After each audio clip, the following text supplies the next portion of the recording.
पत्नी की वजह से पति लिया सन्यासी, आखिर क्यों? देखिए पूरा वीडियो। भिक्षाम देहि। आप ये आपने क्या पहन रखा है? आप तो मेरे पति है ना? देखिए, अब मैं ना किसी का पति हूँ और ना ही किसी का बेटा हूँ और ना किसी का बाप हूँ। मैंने संन्यास धारण कर लिया। क्या?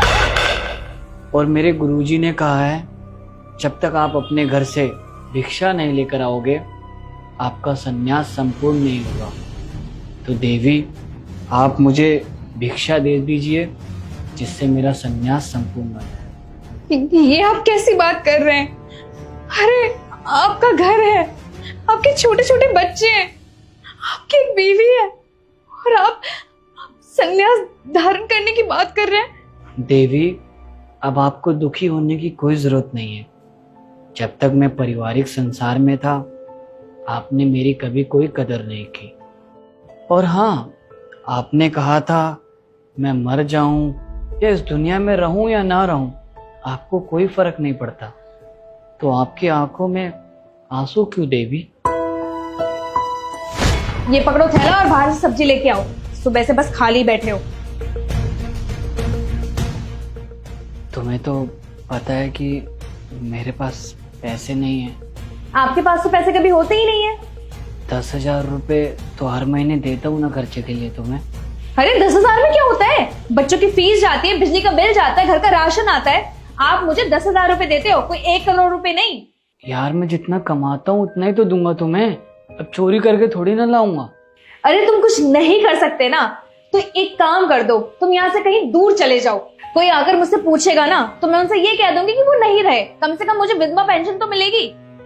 यार, ऐसा तो मत बोलो। कम से कम अगर तुम्हारे अंदर थोड़ी सी भी शर्म बची हो ना, तो दोबारा इस घर में आना मत। मैं रह लूंगी तुम्हारे बिना भी खुश, ठीक है?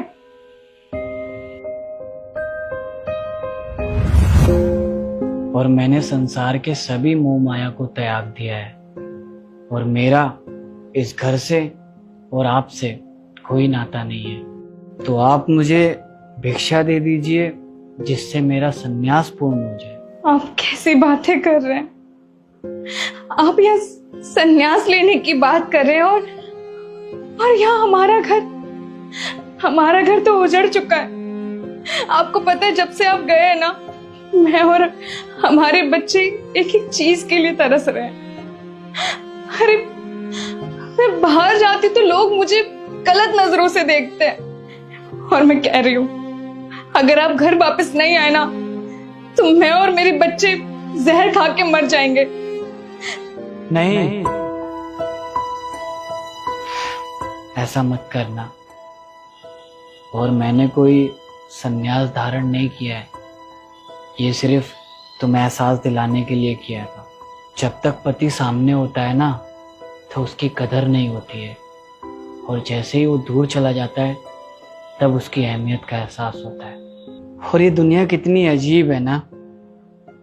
अगर किसी के बदन पे कोई कपड़ा नहीं होता, तो जीते जी उसे कोई पहनने को नहीं देता, और मरने के बाद 100 लोग कफन देने आ जाते हैं।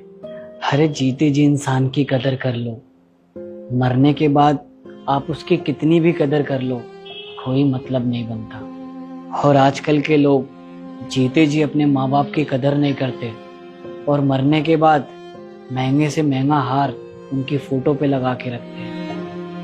अरे जीते जी इंसान की कदर कर लो, चाहे वो किसी भी परिस्थिति में हो। आज बुरा वक्त है, कल अच्छा वक्त भी आएगा। मुझे माफ कर दीजिए। आज के बाद मैं कभी आपको ऐसी बातें नहीं बोलूंगी जिससे आपके दिल को ठेस पहुंचे। आज मुझे ये बात समझ में आ चुकी है, पति जब तक होता है तब तक उसकी कदर नहीं होती, और जब वो चला जाता है तो उसकी अहमियत का एहसास होता है। कदर कर लो उसकी जो आपके पास है। उसके चले जाने के बाद आप कितनी भी कदर कर लो, कोई फायदा नहीं।